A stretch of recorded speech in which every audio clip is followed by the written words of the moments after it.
Ladies and gentlemen, welcome to the Carganilla Online Variety Entertainment Podcast. Here's your host, Paul Carganilla. Hello and welcome to COVE. This is the online variety show in which we aim to entertain and inspire our podcast listeners and YouTube viewers through a wide variety of entertainment offerings, including music, poetry, storytelling, special guest interviews, travel blogs, and tonight, for the first time, a dramatic reading, a live dramatic reading here in the holiday season. We will be presenting Charles Dickens' A Christmas Carol. And by we, I mean some very, very talented friends and myself, and some you've met, some I get the pleasure of introducing you to. That is another holiday gift this giving season. But of course, at the beginning of every episode of COVE, I need to bring the cart back in front of the horse so I can introduce our producer behind the scenes, producer Craig Jackman. Welcome, Craig. Welcome. Hello, everybody. Oh, this is so exciting, Paul. What a great gift to give to everybody this holiday season. And it's a gift for us, for people to be watching. We are live streaming. We're in about 30 households right now. So thank you, everybody, for tuning in as we present a live reading of this classic holiday tale. And I have to tell everybody, playing Scrooge, the lead character this evening in the show is none other than the man on the screen in front of you, Mr. Craig Jackman.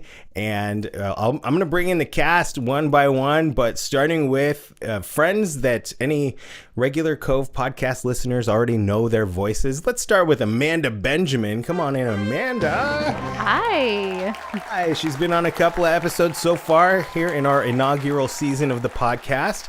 And tonight she'll be playing the cook. She'll be playing Fan and Mrs. Cratchit. Yes. And joining us again for the first time since episode 2 of the podcast, Wendy Walker will be joining us. She's going to be playing a slew of characters, including Charwoman, Sweetheart, Tiny Tim, and Young Girl. Wendy Walker, welcome back to the show. Wendy. I'm so excited. I cannot even tell you.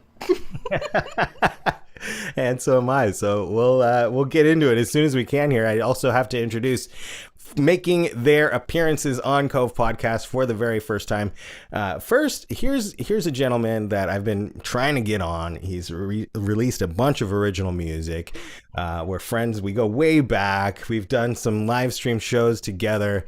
But I want to welcome him to the podcast for the first time. Ladies and gentlemen, coming off of his regular Thursday night Vodacity Network show called Lovecast, please welcome Hunter ACKERMAN. Hunter will be playing the Gentleman Visitor, Marley, Child Scrooge, Young Ebenezer, and Peter this evening. Hey, Hunter. Greetings and salutations, sir. Welcome to the podcast. Thank you. Also making his COVE Podcast debut, ladies and gentlemen, welcome my friend Todd STUBBLER. Todd will be playing the roles of Sparsit, Fezziwig, Second Spirit, and Coachman this evening. Thank you. Good to be here. Also joining us on the podcast for the first time is I guess they're in the same room, so I can introduce them both at the same time, Scott GILBERT and Mary ZASTROW. Scott will be playing Bob Cratchit. He's just a ghost. He's a ghost. A little bit of a ghost. He's playing Bob Cratchit. He really goes. And Mary is playing the first spirit of. See, the camera just knows who's the good looking one. That's why. Yeah. It likes me out. Love it. Well, as it's getting late and we are in 30 households right now, we're going to dive right into the script. But before we do, we have to welcome one more guest. Ladies and gentlemen, please welcome Frank Romeo, the golden voice, the narrator extraordinaire. We're so happy to have you back, sir. Thank you very much for having me. It's great to be here. And this is so much fun. And I Yeah, and I'm very excited to make my what do we call this? My COVEpod debut. But yeah, thanks. It's really fun to be here, and I'm looking forward to actually reading things off a page. I want to welcome everybody who's here in the live chat with us. Pam Ackerman, hello. So she says in the live chat, what a fantastic cast. And I couldn't agree more. Thank you, cast, for being here before we dive in. And thank you, everybody who's listening, everyone who's watching. If you are joining us on the COVE Podcast YouTube channel for the first time, please make sure you subscribe, and let's have a great show. Ladies and gentlemen, I'm going to hand it right over to Frank Romeo.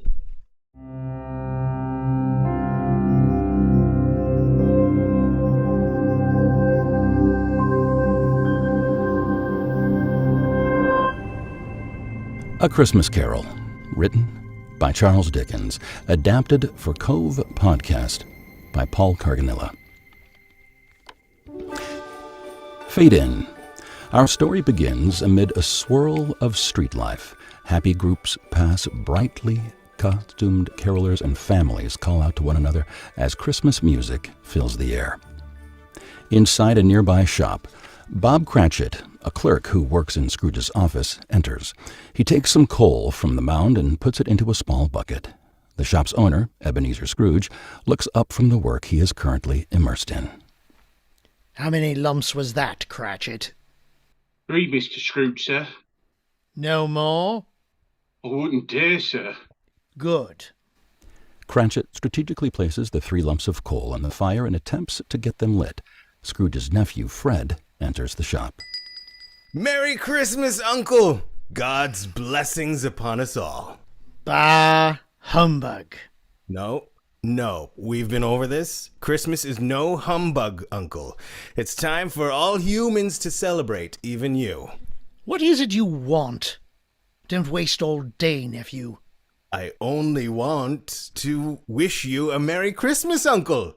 You know, to raise the vibrations around here.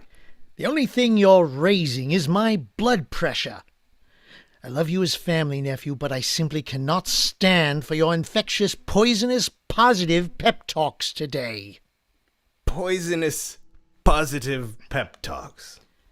Spread your wings. Try something new. Challenge your comfort. Make today count. I can't believe humans, as you call them, actually listen when you speak. Fools. How could I possibly be positive in a world filled with fools such as this? Merry Christmas, you say. Out with Merry Christmas. What is Christmas to you but a time for paying bills without money? A time for finding yourself a year older but not an hour richer? If I could work my will, every idiot who goes about with Merry Christmas on his lips should be boiled in his own pudding and buried with a stake of holly through his heart. Wow. Well, there are many things from which I might have found enjoyment, by which I have not profited.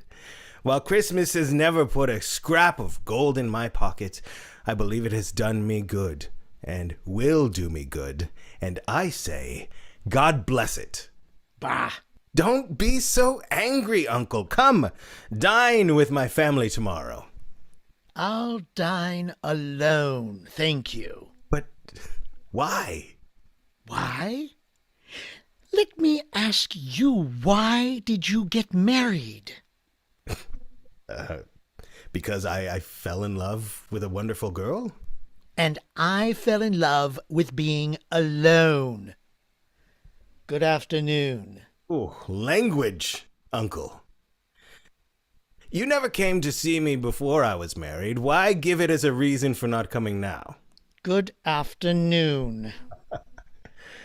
I am sorry with all my heart to find you so determined, but I have made the attempt to honor Christmas, and I'll keep that good spirit to the last. So, Merry Christmas, Uncle. Good afternoon. And Happy New Year! Good afternoon! Fred exits. Scrooge gets a book down from the shelf. A gentleman visitor enters, causing the doorbell to ring. Cratchit! Oh, yes, sir. The bell, fool! See to it! It's for you, sir. Of course it's for me. You're not receiving callers, are you?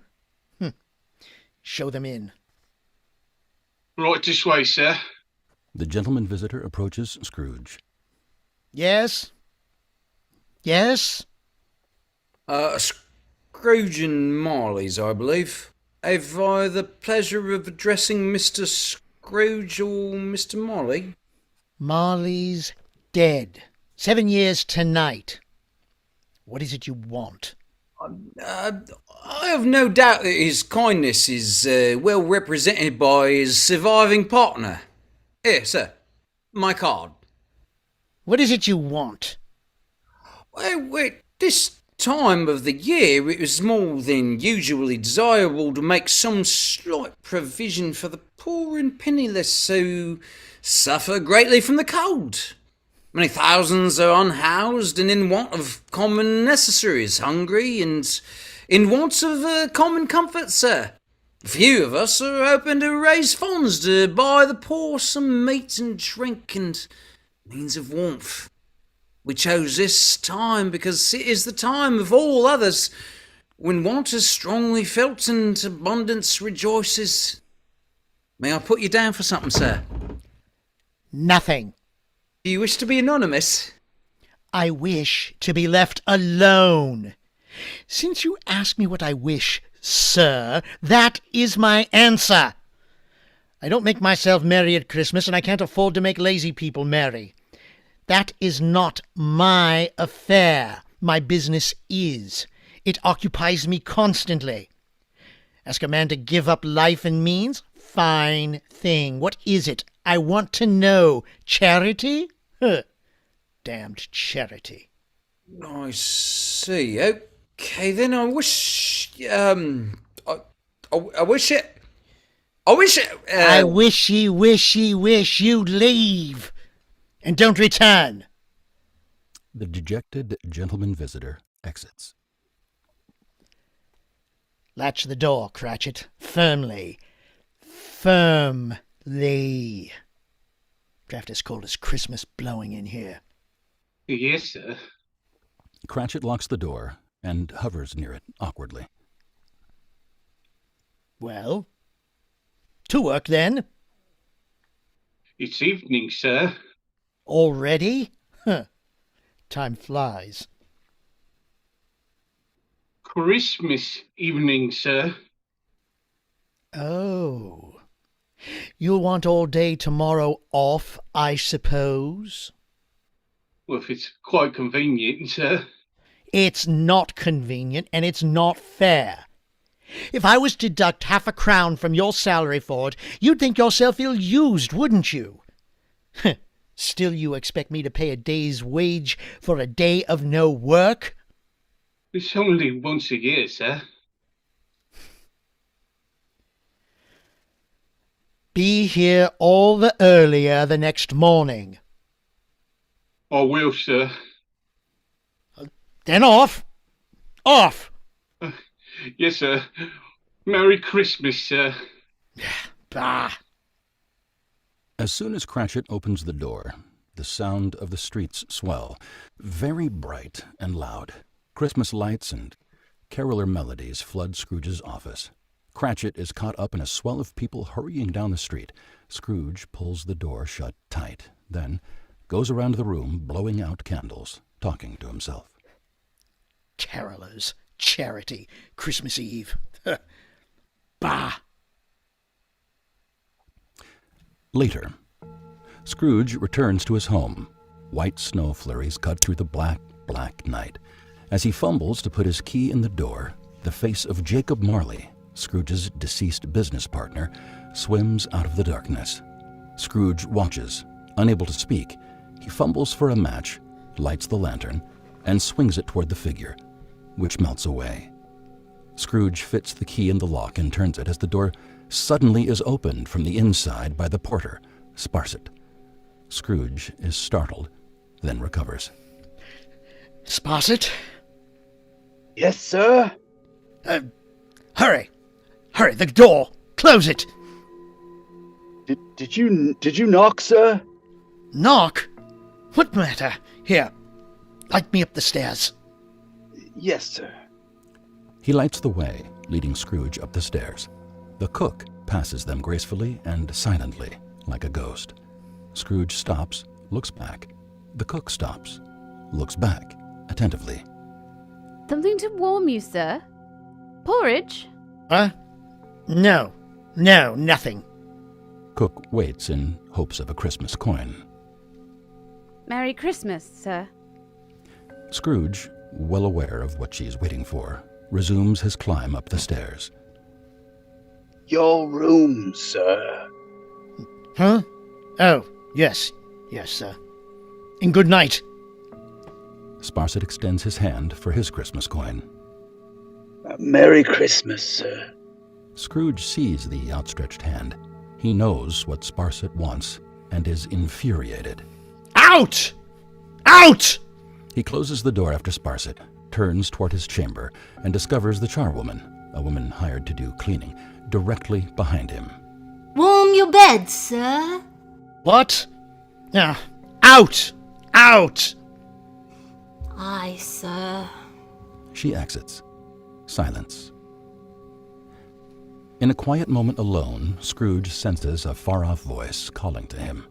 He listens closer and can hear a quiet whisper. He tries to understand the whispered words, but the message is overpowered by the sounds of carols through his slightly open window. He climbs up to the window and looks down. A cathedral choir singing, "O Come, All Ye Faithful," is heard in the distance. Scrooge listens a moment, shuts the window, and prepares for bed. He warms himself before the heap of coals in the fireplace. As he pulls his nightcap from a chair, a small handbell tumbles off onto the floor. Startled, he picks it up and rings it for reassurance. An echo answers it. Scrooge escapes to his bed.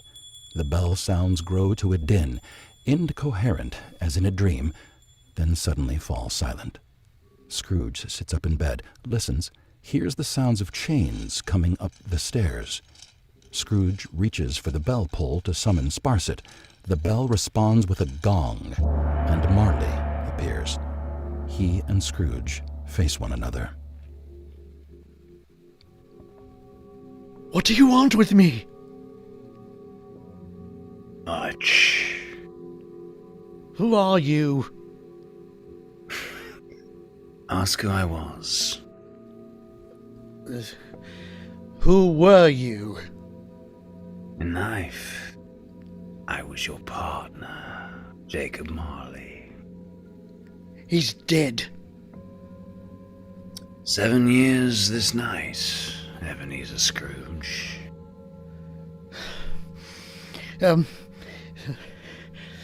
Why do you come here?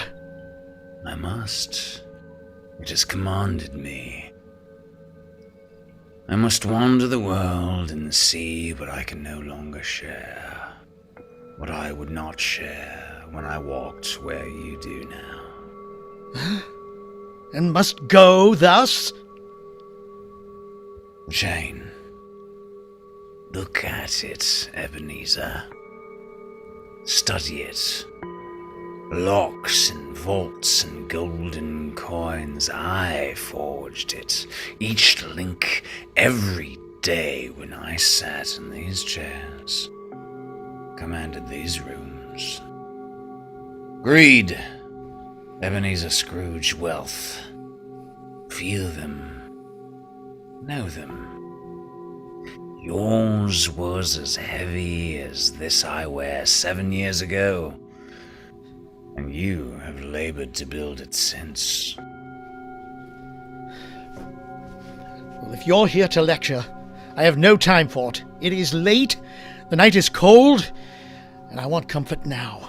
I have none to give. I know now not how you see me this night. I did not ask it. I have sat invisible beside you many and many a day, but I am commanded to bring you a chance, Ebenezer. Heed it. Quickly, then. Quickly. You will be haunted by 3 spirits. Spirits mean nothing to me. Expect the first when the bell tolls 1. The second, the next hour. The third upon the next. Look to see me no more.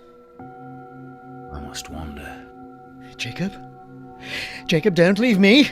Jacob! Hi, Ebenezer.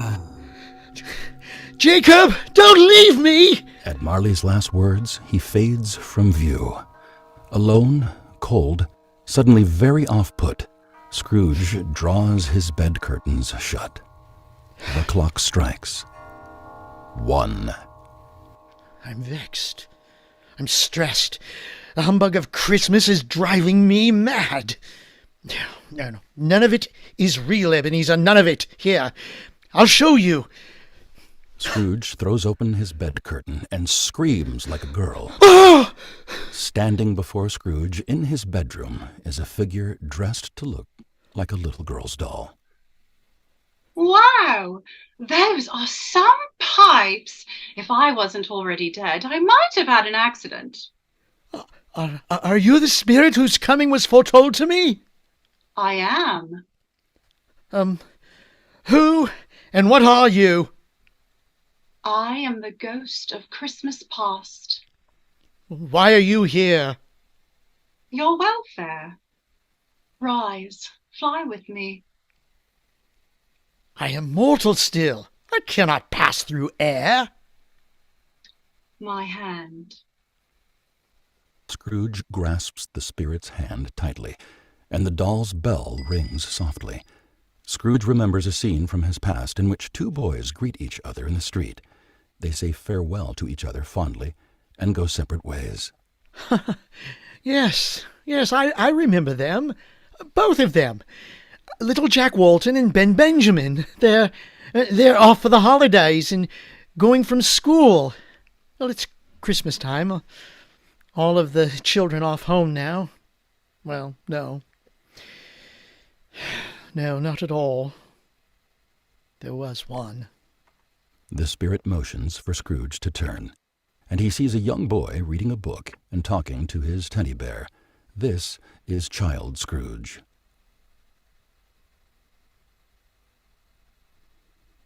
Beanie, take me to the gate of Damascus. I love to read. What, I wonder? Fancy, make-believe, and nonsense. They put him down. Do you remember that silly one? As at the gate of Damascus in his underdrawers asleep. Scrooge recalls, letting his memory transport him to a childlike state. Yes. The genie turned the Sultan's groom upside down and stood him on his head. Served him right, I say. And all the thieves and the jars of oil. Scrooge pretends to stab the jars of oil with his scimitar. Yes.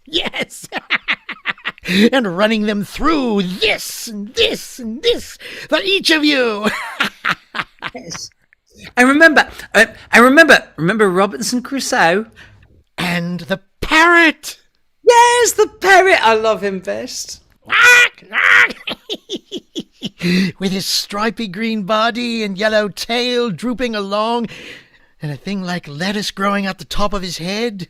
And Robinson Crusoe sailed around the island, and he looked up in the tree, and he saw the parrot and knew he hadn't escaped, and he was still there, all alone there. Poor Robinson Crusoe. Poor Robinson Crusoe. Poor child. Poor child. Why poor? Scrooge tries to mask his feelings by being impolite. It's his way. A child's way to lose being alone in dreams. It never matter if they all are nonsense. Yeah, nonsense. But he'll be all right, grow out of it. Yes, he did grow out of it. He became a man. And yes, successful. Rich. Never matter. Fan, Nippernatter. Scrooge's sister, runs in and goes to Child Scrooge. Brother, dear brother. Fan? She kisses Child Scrooge. I've come to take you home. Home for good and forever. Come with me, come now. She takes his hand and they start to run off, but the spirit stops them and signals for them to end this scene. They look at the spirit, aware of their role in the spirit's education of Scrooge. Let me watch them go home. Let them be happy for a moment. The spirit says nothing. Having completed their reenactments, the Child Scrooge and Fan fade away. Scrooge stares, lost in the memory of his sister. A delicate child. A breath might have withered her. She died a woman and had, as I remember, children. One child. Your nephew. Yes. Fred. My nephew. Scrooge pauses, then tries to bluster through. Well, all of us have that, haven't we? Childhood, sadness, but we grow and we become men. Masters of ourselves. The spirit gestures for the music, Fezziwig's party, to begin. It is heard first as from a great distance. Then Scrooge becomes aware of it. I've no time for its spirit. Music and all your Christmas nonsense? Yes, I've learnt what you have to show me. Fezziwig, young Ebenezer, and Dick appear, busily preparing for the holiday party. Yo-ho there! Ebenezer, Dick Wilkins. Fezziwig? It's our Fezziwig that I apprenticed under. Your master? Oh, yes, and the best that any boy could have. There's Dick Wilkins. Bless me. He was very fond of me. Poor fellow. Yo-ho, my boys, no more work tonight. Christmas Eve, Dick Christmas. Ebenezer, let's have the shutters up before a man can say Jack Robinson. The music continues. Chandeliers are pulled into position, and mistletoe, holly, and ivy are draped over everything by bustling servants. Dancers fill the room for Fezziwig's wonderful Christmas party. In the midst of the dancing and the laughter, servants pass back and forth through the crowd with huge platters of food. At a pause in the music, young Ebenezer, who is dancing, calls out, Mr. Fezziwig, sir! You're a wonderful master! A wonderful master. The music changes suddenly, and the dancers jerk into distorted postures and then begin to move in slow motion. The celebrants slowly exit, performing a ghoulish dance to the jarring sounds. Just because he gave us a party, it was very small. Small? He spent a few pounds of your mortal money, 3, 4 at the most. Is that so much that he deserves this praise? But it wasn't the money. He had the power to make us happy, to make our service light or burdensome. The happiness he gives is quite as great as if it had cost a fortune. That's what a good master is. Scrooge takes pause, suddenly taken by his own thoughts. Yes. No, nothing. Something, I think. I should like to be able to say a word or two to my clerk just now, that's all. But this is all in your past. Your clerk Cratchit couldn't be here. No, of course not. An idle thought. Are we done? First Spirit motions for the waltz music to begin. Nearly. Scrooge hears the waltz music and remembers it immediately. Young Ebenezer is seen waltzing with his sweetheart. Surely it's enough. Haven't you tormented me enough? I only show the past, what it promised you. Look, another promise. Oh yes. I hadn't ever forgotten her. Don't they dance beautifully? So young. So young. I would have married her if only. Scrooge's young sweetheart pulls young Ebenezer to the side of the dance floor. Can you love me, Ebenezer? I can bring no dowry into a marriage. Only me. Only love. It is no currency that you can buy and sell with, but we can live with it. Would you marry a woman with no valuables? Just a heart full of love for you. Young Ebenezer considers, long and hard. Say yes, you fool! Young Ebenezer cannot bring himself to a conclusion. His young sweetheart sadly returns the ring Scrooge gave her as his pledge. I release you, Ebenezer, for the love of the man that you once were. Will that man win me again, now that he is free? If only you had held me to it. You should have not let me go. I was young. I did love you. We have never lied to one another. May you be happy in the life you have chosen. Goodbye.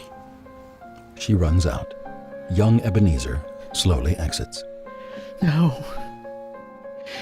No, it was not meant that way!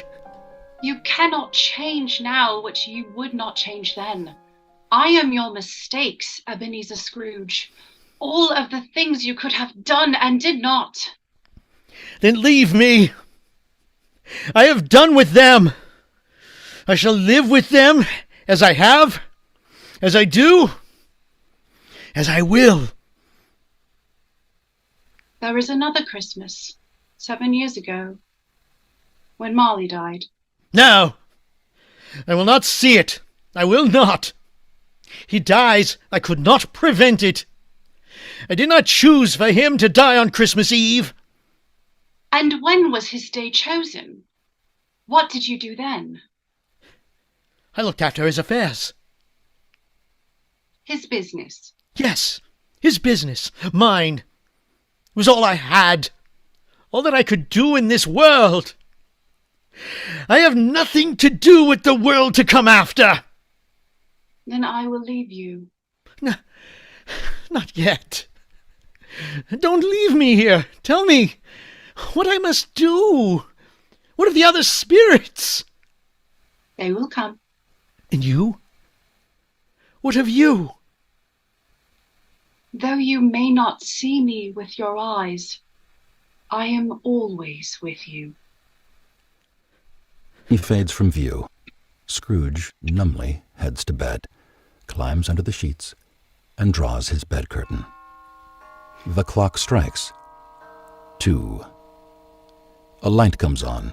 Scrooge becomes aware of it and opens his bed curtain. He sees the second spirit, the spirit of Christmas Present, who looks like Fezziwig. Fezziwig? Hello, Scrooge. But you can't be Fezziwig. Do you see me as him? I do. And hear me as him? I do. I wish I were the gentleman, so as not to disappoint you. But you're not? No, Mr. Scrooge. You have never seen the like of me before. I am the ghost of Christmas Present. But... You see, what you will see, Scrooge, no more. Will you walk out with me on this Christmas Eve? But I am not yet dressed. Take my tales, dear boy. We're leaving now. Where are we going? Bob Cratchit's. My clerk? You did want to talk to him. Scrooge pauses, uncertain how to answer. Don't worry, Scrooge. You won't have to. Shouldn't be much of a trip. With 15 bob a week, how far off can it be? A world away, Scrooge. At least that far. The Cratchit family home. Mrs. Cratchit sings as she puts Tiny Tim and the other children to bed, all in one bed. She pulls a dark blanket over them. And all the pretty little horses.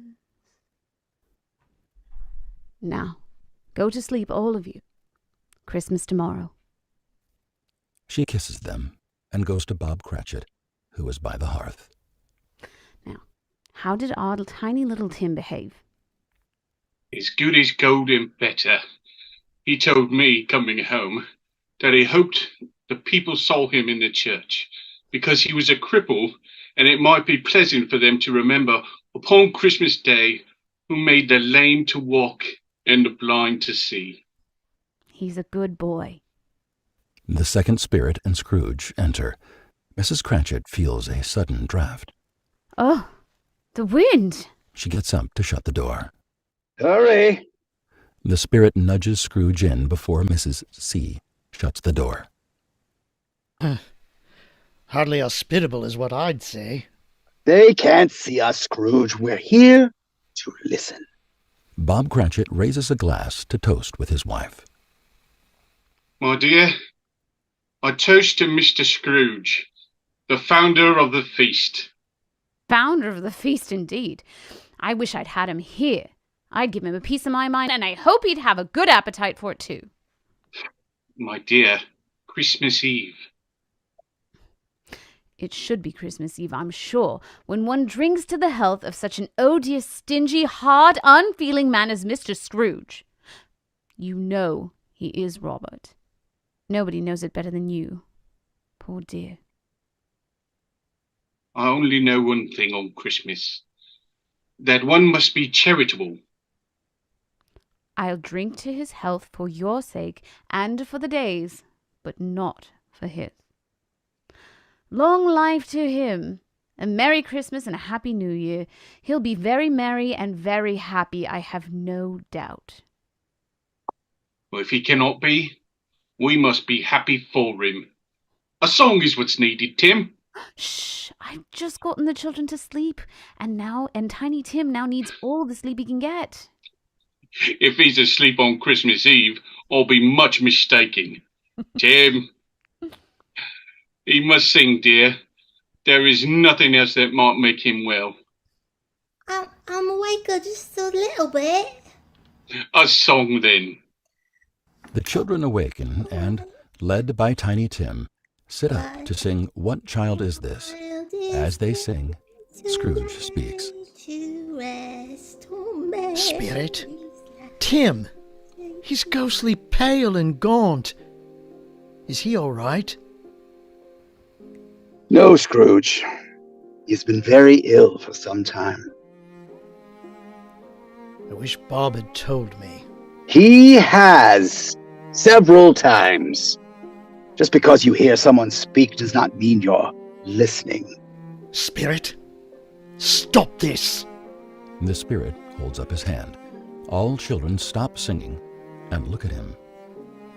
I have seen enough. The spirit signals to the children. All children fade away, except for Tiny Tim. Tiny Tim? Will he live? With modest wages, the Cratchit family cannot afford proper care for him. While music does soothe the soul, a song cannot keep him whole through the cold winter.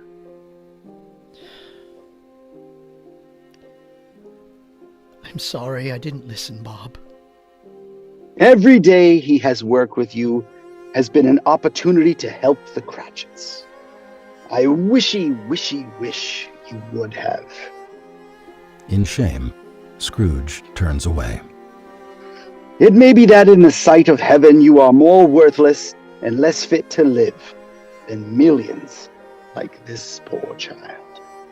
Scrooge does not respond. Too savage of me, perhaps. I must go, Scrooge. But is there no happiness in Christmas present? There is. Take me there. It is a party at the home of your nephew. A party? No. Anything but that. Then there is none. But that isn't enough. What would be enough for you, Scrooge? The first spirit gave me more. She was the Christmas past. There was a lifetime she could choose from. I have only this day. One day, and you, Scrooge. I have nearly lived my fill of both. Darkness. The clock strikes 3. Scrooge is entirely alone for a long moment. He is frightened by the darkness and feels it approaching him. Suddenly, he stops, senses the presence of the third spirit, turns, and sees him. The spirit is bent and cloaked, all black and ominous. No physical features are distinguishable. You are the third? The ghost of Christmas yet to come? The spirit says nothing. Speak to me. Tell me what it is to happen to me, all of us. The spirit remains silent. And show me what I must see. The spirit points. Light illuminates the shadows of Scrooge's house. Well, I know it. I know it too well. Cold and cheerless. It is mine. Suddenly, Scrooge and the spirit are in his bedroom. The cook and the charwoman are dimly visible. Scrooge does not recognize them at first. What is this? They're thieves! They're thieves in my room! He starts forward to confront them, but the spirit beckons for him to stop. I cannot! You cannot tell me that I must watch them and do nothing. I will not. It is mine still. Hey, you two! Stop! Stop! Stop, I say! As Scrooge makes a scene, the women do not notice his presence. About time, eh? Poor old Scrooge has met his end. Ain't been alive indeed for half his life. Sparsit enters. Now the old sloth will finally pay us our worth. He goes to Scrooge's closet and begins to sort through his clothes. Scrooge realizes there is a fourth body in the room. His very corpse in his bed. Oddly decent is what I'd say. Oddly decent, the poor old fella. Oddly cold in your thieving his wardrobe. Sparsit acknowledges Scrooge's body for the first time.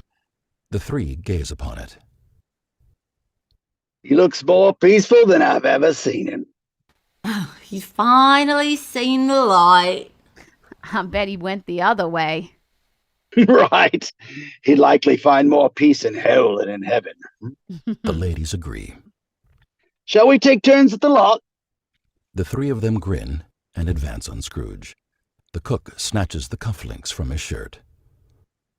Gold, ain't they? The purest, madam. I always had a fancy for that nightcap of his. My old man could use it. He takes the nightcap from Scrooge's head. Sparsit playfully removes Scrooge's outer cloak. Being a man of more practical tastes, I'll go for the worsted. Hope the smell ain't permanent. The three laugh. Do you think that little bell that he's always ringing at me is silver enough to sell? As the three of them search for more valuables, Scrooge cries out. No more! No more! I cannot! I cannot! I won't see it! Let us go from here anywhere! The spirit points out the window, and in a moment they are at the Cratchit house. The children are sitting together near Mrs. Cratchit, who is sewing a coat. The eldest child, Peter, reads by the light of the coals. And he took a child and set him in the midst of them. Oh, the light, it has my eyes so. They are better now. It makes them tired to try to see by the firelight, and I wouldn't show reddened eyes to your father when he comes home for the world. It must be near his time now. Past it, I think. But he walks slower than he used to these last few days, Mother. The sound of keys in the front door. Smiles, everyone, smiles! Bob enters. My darling children. My darling wife. Welcome home, dear. Aye, the coat looks great. Nearly done. Yes, good. I'm sure that it will be done long before Sunday. Sunday? The arrangements are settled then, Robert? Yes. It's all is ready. 2:00 in a nice place. It would have done you good to see how green it is. But you'll see it often. I promised him that I would walk there on Sunday often. No, he wouldn't have wanted that. Come now. You won't guess who I've seen. Scrooge's nephew, Fred. Heartily sorry, he said, for your family, and if I could be of any service to you in any way. And he gave me his card. He offered to help with the memorial service. I believe it will be beautiful. Tim would be so honored to see it. Tiny Tim has died as well? No! No! Scrooge steps back and into his own empty scene, surrounded by total darkness. From the dark, Scrooge's own gravestone emerges. He gazes upon it, under the weight of regret, helplessness, and grief. Scrooge sinks to his knees. Spirit, hear me. I am not the man I was. I will not be that man that I have been for so many years. Why show me all this if I'm past all hope?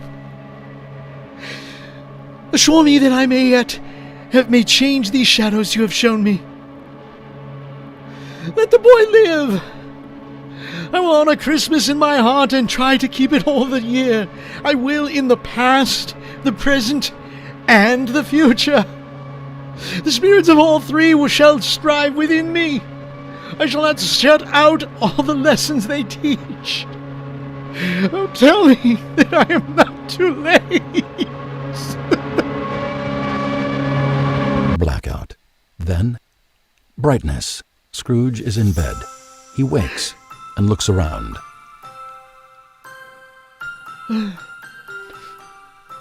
Curtains.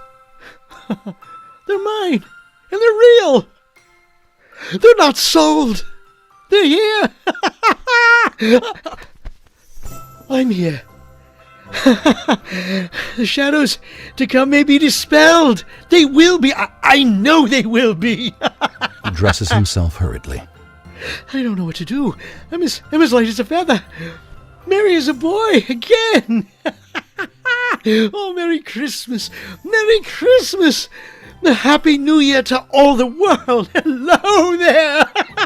Woohoo, hello. Oh, what day of the month is it? How long do the spirits keep me? Oh, never mind. I don't care. He opens the window and calls to a girl in the street below. You there, girl. What's today? What, today? Why, it's Christmas Day! It's Christmas Day? Oh, I haven't missed it. The spirits have done it all in one night. Oh, they can do anything they like. Of course they can. Of course they can. They could save Tiny Tim. Hello again, girl. Hello. Do you know the Poulters in the next street at the corner? I should hope I do. Oh, an intelligent girl, a remarkable girl. Do you know whether they've sold the prize turkey that was hanging up there? Not the little prize, the big one. What? The one as big as me? Yes! It's hanging there now. It is. Oh, go and buy it, and tell them to bring it here that I may give them the directions to take it. Come back with the butcher, and I'll give you a shilling. Come back in less than 2 minutes, and I'll give you half a crown. Oh, boy. You got it, mister.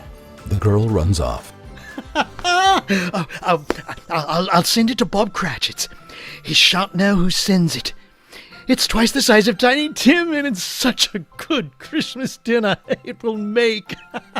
I must dress. I must. It's Christmas Day. I must be all my best for such a day. Where is my silk shirt? The girl and the butcher run in with the turkey. What? Back already? Oh, and such a turkey. Why, you can't carry that all the way to Cratchit's. Here, girl. Here's your half a crown, and for you, sir, here's an address in Camden Town. See that it gets there. Here, money for the cab, for the turkey, and for you, good man. The girl and the butcher, delighted, catch the money and run out. Scrooge sees the gentleman visitor walking by the window. Hello, sir. The gentleman visitor looks up sadly, less than festive. My dear sir, how do you do? I hope you succeeded yesterday. It was very kind of you to stop by to see me. Mr. Scrooge? Hello. Sadly, the giving spirit was not within the community yesterday. We only raised enough to feed and bestow blankets to half of the unhoused this Christmas. Well, allow me to ask your pardon. And will you have the goodness to add this to your good work? Scrooge tosses down a heavy purse filled with coin. The gentleman is astonished. Lord bless me, my dear Mr. Scrooge, are you serious? If you please. Not a penny less. A great many years of back payments are included in it, I assure you. What, sir? I don't know what I can say to such generosity. Say nothing. Accept it. And I beg you, come and see me next year, and all years that follow. I pledge to give as long as my feet should walk with grace on this earth. Will you come and see me? I will. Thank you. I am much obliged to you. I thank you 50 times.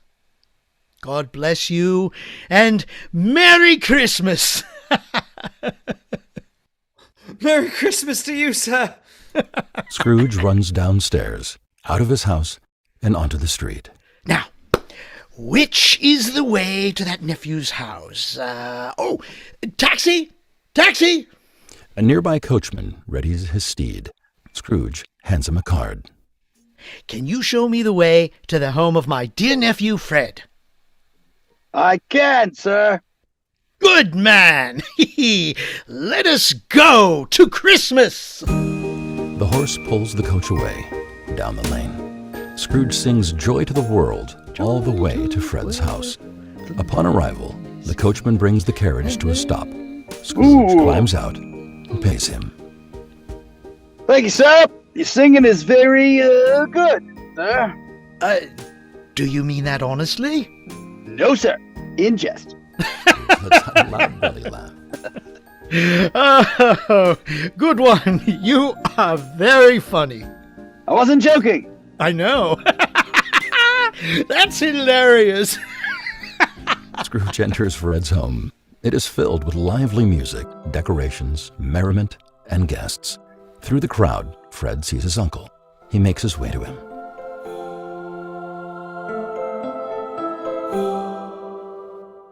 Uncle. Uncle, could it really be you? It is, my dear boy. You're here. You're here to dine with us? I am. I'm here to spread my wings and try new things. If the invitation is still open, of course. It is Uncle Ebenezer. You are family. Our doors and our hearts will never be closed to family. Touched, Scrooge begins to cry. Thank you. I'm very glad to be at my nephew's house. Merry Christmas, Fred. Merry Christmas, Uncle. The front door opens again, revealing the Cratchit family. Bob struggles with a tray with a very large turkey. Fred goes to help him. Cratchits! You're here! You said you wouldn't come. Well, this bird was delivered by an anonymous donor. Our family can't possibly eat it ourselves. Why, it's twice the size of Tim. Please, let us share it with all who celebrate here today. How very generous of you. I'll take it to carve. Make yourselves at home, please. Fred hurries away with the bird. Very generous indeed. Mr. Scrooge? Here? I can't believe my eyes. And, in the spirit of Christmas and generosity, Bob Cratchit, effective immediately, I'm doubling your wages!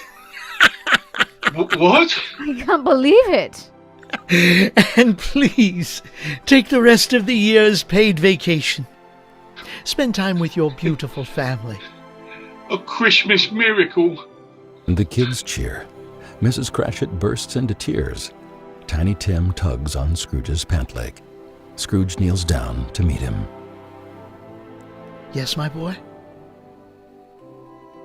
God bless you, Mr. Scrooge.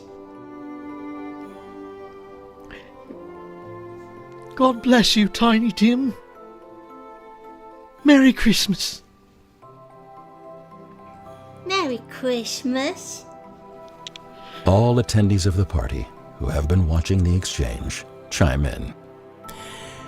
Merry Christmas. And God bless us, everyone.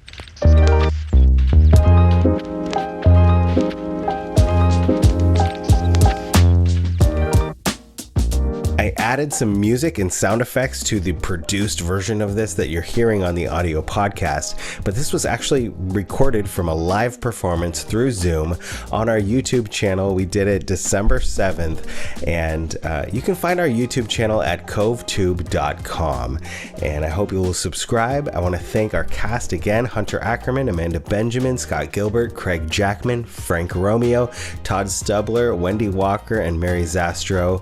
What an awesome time and a great opportunity to perform with you all. And I want to thank always our COVE curators, Angelica Bolschweiler, Anna Gina Vola, Charity Swanson, Emily Thatcher, Gina Dobbs, Jamie Carganilla, Josepha Snyder, Kelsey Blaine Gibson, Krista King, Meryl Milkey, The Farrens, Susan Kuhn. Thank you all so much for your support. Happy holidays to everyone. And if you know anyone who would love to hear something like this holiday season, I hope you will share it with them. Happy holidays, Merry Christmas, and a Happy New Year to all. I gave the call to her. Bah, humbug.